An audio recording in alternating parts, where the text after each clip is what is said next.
Hello all, welcome back to my channel. So आज मला करायची आहे फ्रीज क्लिनिंग. त्यासाठी मी पटापट सकाळची कामे आवरून सकाळचा स्वयंपाक करून घेते आहे. तर आज जेवणामध्ये मी सिंपल भेंडीची भाजी, चपाती आणि मसाला ताक बनवणार आहे. भेंडीच्या भाजीसाठी मी भेंडी छान धुवून तिला नीट कोरडी करून घेतली. त्यानंतर भेंडी चिरून ती फ्राय करून घेतली आधी. त्यानंतर एका कढईमध्ये मी थोडे ऑइल घातले. ऑइल गरम झाल्यानंतर त्यामध्ये मोहरी, जिरे, कढीपत्ता घातला. त्यानंतर त्यामध्ये आलं लसूणची पेस्ट घातली.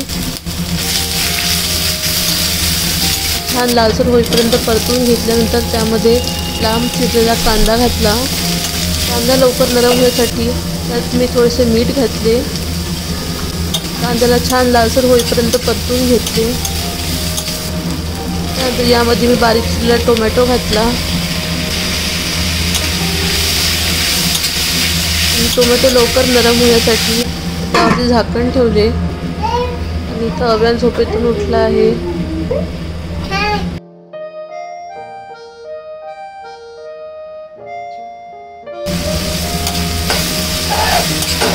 त्यानंतर यामध्ये मी तिखट, हळद, धने पावडर, थोडासा गरम मसाला ॲड केला.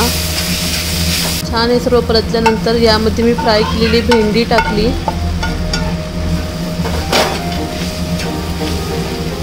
हे सर्व छान मिक्स करून घेते आणि 2 ते 3 मिनिट असेच परतवून घेते. आणि आता मीठ घालून भाजी रेडी आहे. आता मी ताक बनवून घेते. ताक बनवण्याची माझी मेथड खूप सिंपल आहे. त्यासाठी एका पातेल्यामध्ये मी दही घेतले. अर्धा लिटर दही घेतले आहे मी. त्यामध्ये मी पाणी ॲड करते, साधारणतः 2 ग्लास. त्यानंतर यामध्ये मी जिरा पावडर ॲड केली, ब्लॅक सॉल्ट ॲड केले, पुदिना पावडर सुद्धा मी बनवून घेतली आहे. नंतर यामध्ये मीठ ॲड केले आणि इथे मी साखरेऐवजी शुगर फ्रीच्या टॅबलेट्स ॲड करते आहे. त्यानंतर त्याला ब्लेंडरने छान ब्लेंड करून घेतले.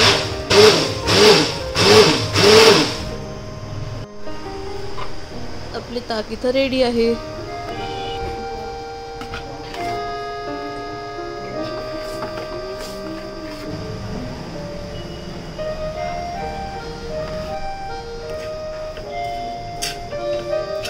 मी पटापट चपात्या सुद्धा करून घेते. आजकल एक रील व्हायरल होत आहे की रोटियां कभी गिन के नहीं बनानी चाहिए. मला असं वाटतं की का नाही बनवायची. चपात्या जर मोजून बनवल्या नाही तर त्या खूप उरतात आणि मग उरलेल्या चपात्या दुसऱ्या दिवशी खायच्या, नाहीतर मग फेकून द्यायच्या. अन्न फेकून देणे हा अन्नाचा किती अपमान आहे. आणि शिळ्या चपात्या खाल्ल्या तर आजार वाढतील. हां, कोणी पाहुणे आले तर ठीक आहे, तुम्ही एक 4-5 चपात्या एक्स्ट्रा बनवू शकतात, कारण आपल्याला अंदाज नसतो.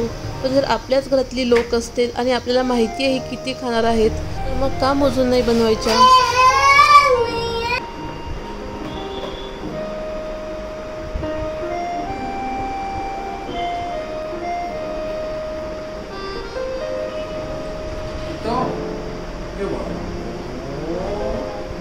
सकाळची सर्व कामे आवरून आता मी स्टार्ट करणार आहे फ्रीज क्लिनिंग.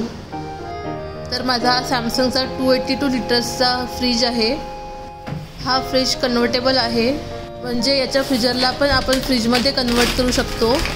तर सर्वात आधी मी आता फ्रीज खाली करून घेते. तर फ्रीजरच्या या वरच्या भागामध्ये माझा फ्रोझन वाटाणा आणि दुधाची साय असते. त्यानंतर फ्रीजरच्या खालच्या कप्प्यामध्ये इथं माझे वेगवेगळे पीठं असतात, जसे की हे राईस फ्लोअर आहे. ज्या पण पिठांना बाहेर कीड लागते ते मी सर्व यामध्ये ठेवते. जशी ही ड्रायफ्रूट्स पावडर आहे. माझ्या फ्रीजरमध्ये फारसे काही फ्रोझन सामान नसल्यामुळे यामध्येच मी माझे सर्व पिठं ठेवून दिले आहेत. तो या स्प्रे बॉटलमध्ये विनेगर वॉटर सोल्युशन आहे, ते मी व्यवस्थित स्प्रे करून घेते आणि फ्रीजर नीट पुसून घेते. फ्रीजरमधील सामान बाहेर जास्त वेळ ठेवले तर ते खराब होईल, म्हणून मी पटापट फ्रीजरची आधी क्लिनिंग करून ते सामान आधी ठेवून घेते. त्यानंतर स्टेप बाय स्टेप एक एक सर्व क्लीन करून घेईल. या 2 डब्यांमध्ये मी भाकरीची पिठं ठेवते. भाकरी आम्ही कधीतरीच खातो, त्यामुळे ते बाहेर ठेवले तर खराब होतात. नंतर या व्हाईट झाकणांच्या बरण्यांमध्ये तांदळाचे पीठ आणि काळा मसाला आहे. आणि या मोठ्या व्हाईट डब्यामध्ये सुकं खोबरं आहे. त्यानंतर छोटे मोठे मसाले पण मी यामध्ये सर्व ठेवून दिले आहे. हा बर्फाचा ट्रे आहे. त्यानंतर फ्रोझन वाटाणा. फ्रीजरच्या या डोअरमध्ये सुद्धा मी छोटे मोठे मसाले, ड्रायफ्रूट्स वगैरे ठेवत असते. हे सर्व आधी बाहेर काढून घेते. त्यानंतर फ्रीजरचे डोअरसुद्धा क्लीन करून घेते.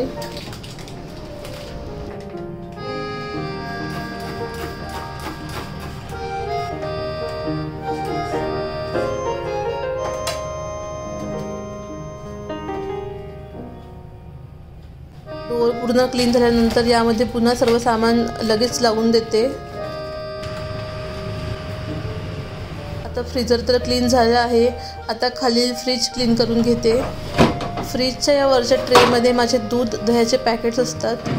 या ट्रेला बाहेर धुण्यासाठी काढून घेते. त्यानंतर फ्रीजमध्ये सर्व सामानसुद्धा बाहेर काढून घेते. नंतर हा खालचा मोठा ट्रेसुद्धा मी काढून घेतला आहे. नंतर हे सर्व काचसुद्धा मी काढून घेणार आहे.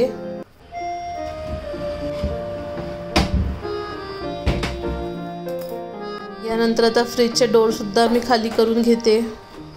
डोअरमध्ये जगभरच्या सर्व गोष्टी मी ठेवते. फ्रीज क्लीन करताना सर्वांची सॉर्टिंग करते.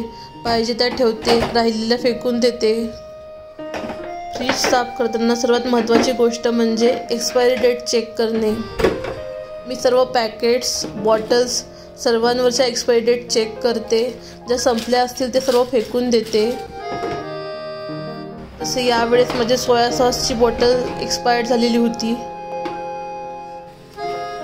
काही मसालेसुद्धा एक्सपायर्ड झालेले होते. मधसुद्धा मी फ्रीजमध्ये ठेवत असते.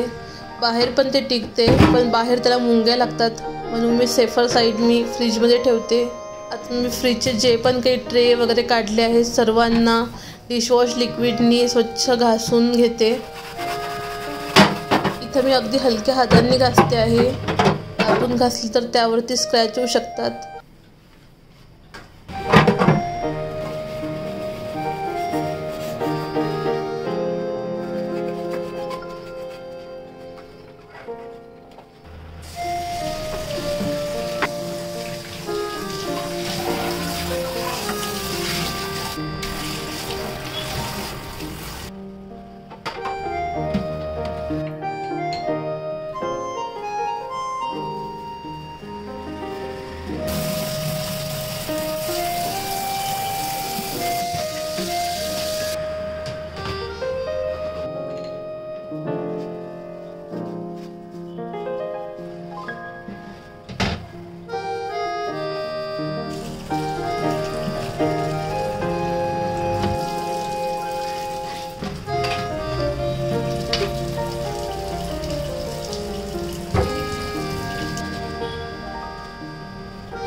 आता माझे सर्व ट्रे घासून झाले आहेत. आता मी यांना उन्हामध्ये सुकवून घेते. त्यासाठी इथं मी माझी जुनी एक बेडशीट अंथरून घेतली. सर्व काचांवरील ट्रेवरील सर्व एक्स्ट्रा जे वॉटर होते ते मी पुसून घेते, जेणेकरून त्याला पाण्याचे डाग पडणार नाहीत. हे सर्व लवकर सुकण्यासाठी मी यांना सर्वांना उन्हामध्ये सुकवते, जेणेकरून मला पटापट हे पुन्हा लावता येईल.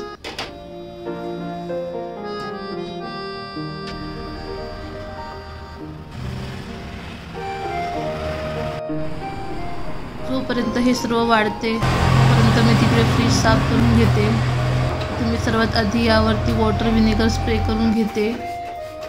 या स्प्रेबद्दल मी तुम्हाला माझ्या मागच्या व्हिडिओमध्ये सुद्धा सांगितले होते, तरी एकदा पुन्हा सांगते. हे सोल्युशन बनवण्यासाठी मी हाफ वॉटर, हाफ व्हिनेगर, त्यानंतर त्यामध्ये 2 ते 3 थेंब डिशवॉश लिक्विड आणि व्हिनेगरचा आंबट वास जाण्यासाठी त्यामध्ये मी रोज इसेन्शियल ऑइल ॲड केले आहे. त्यानंतर इथं डोअरसुद्धा क्लीन करून घेते.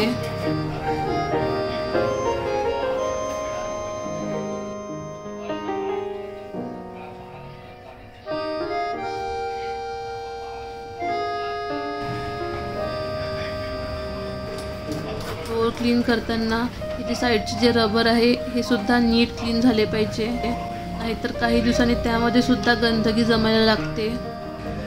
बरेच जण फ्रीज क्लीन करताना साईडचे रबर सुद्धा रिमूव्ह करतात, पण माझे हे रबर काही फारसे घाण झाले नाही आहे, त्यामुळे मी काही ते केले नाही. आणि जास्त वेळा रिमूव्ह केल्यामुळे ते खराबसुद्धा होऊ शकते. बाल्कनीमध्ये ठेवलेले सर्व ट्रे सुकले आहे. तर मी सर्वांना एक एक करून लावून घेते.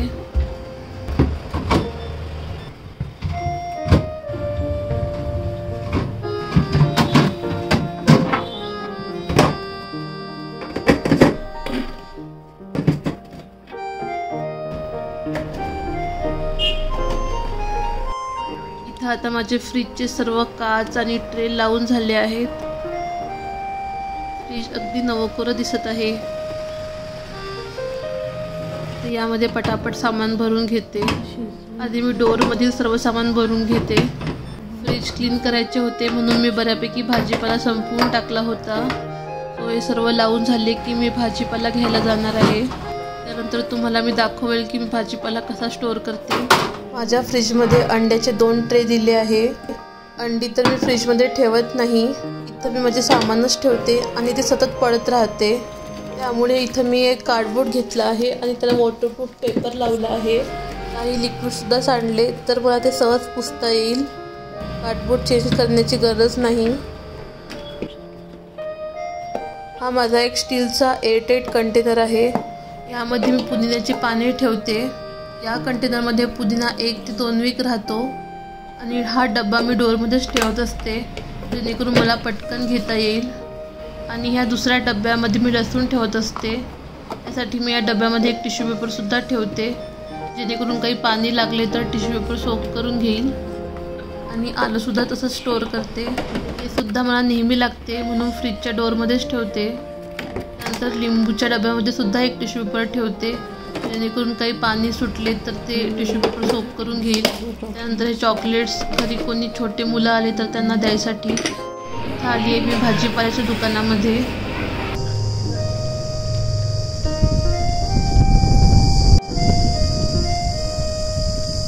आणि इथं भाजीपाला घेऊन मी घरी आली आहे.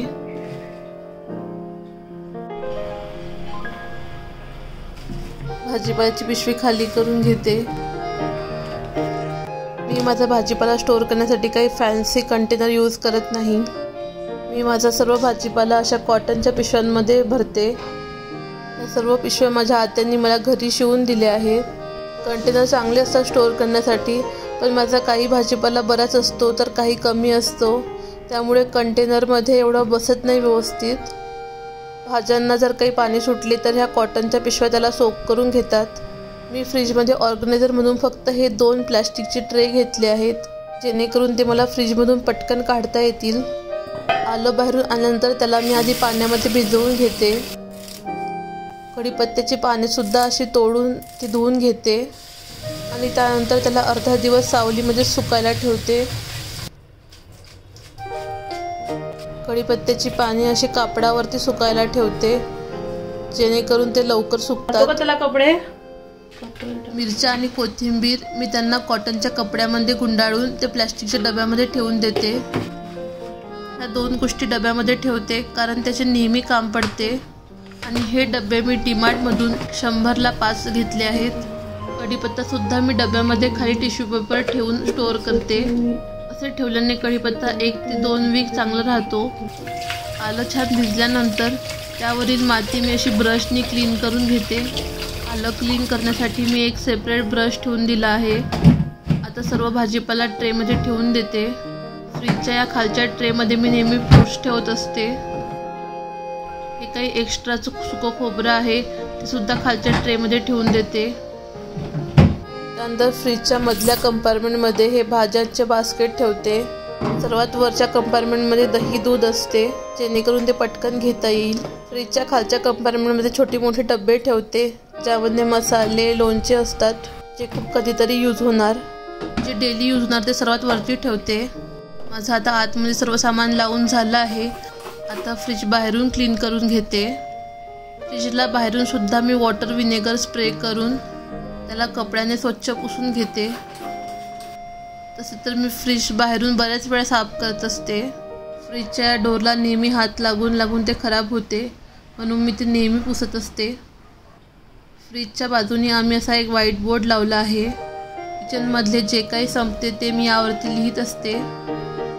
सध्या हा बोर्ड आमचा वेट मॉनिटाईज करायला यूज होतो आहे. फ्रीजच्या दुसऱ्या साईडला मी असा एक हुक चिटकवला आहे. त्याला मी माझे ॲप्रॉन हँग करते.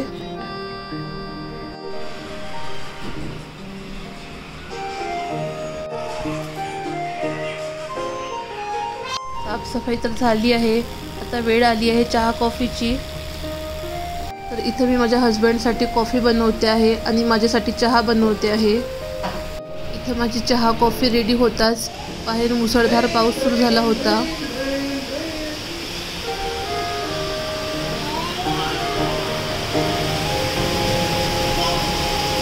आता मस्त चहा सोबत पावसाचा आनंद घेते. ओव्हनला सुद्धा पाऊस खूप आवडतो.